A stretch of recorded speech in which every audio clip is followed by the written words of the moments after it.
Oui, pendant ce temps, ça fait déjà un mois que plus de 400 personnes en situation irrégulière chez nous ont entamé une grève de la faim à Bruxelles. Des sans-papiers qui continuent à se battre pour être régularisés. Fanny Linon avec Bruno Spack.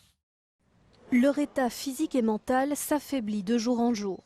On a des douleurs musculaires, on a la personne qui n'a rien perdu, il a perdu 10 kilos. Des équipes de médecins du monde passent tous les jours, mais il faut assurer un suivi le reste de la journée et de la nuit. Mehdi, Mohamed et Ayoub ont tous une expérience dans le milieu médical.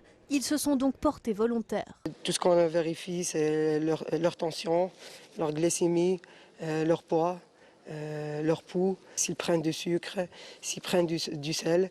Au début, la prise de sel, c'était un peu difficile pour nous, les grévistes. Et donc, c'était l'idée de Médecins du Monde de faire des capsules de sel.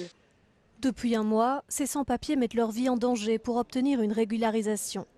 Omar nous montre une partie des papiers qu'il a fournis à l'Office des étrangers depuis qu'il est arrivé en Belgique en 2004. Je travaille comme légal, jamais eu un problème ici. J'aime la Belgique comme un pays, mais toujours négatif. Pourquoi, je ne sais pas. Le secrétaire d'État à l'asile et à la migration le confirme, il n'accordera pas de régularisation aux grévistes. Il propose une autre solution.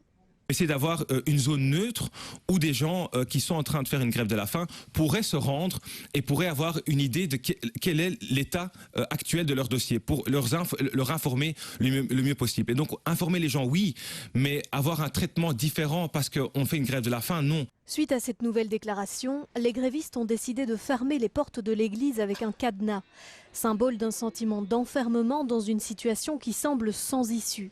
Sans une décision politique forte, les grévistes envisagent d'entamer une grève de la soif.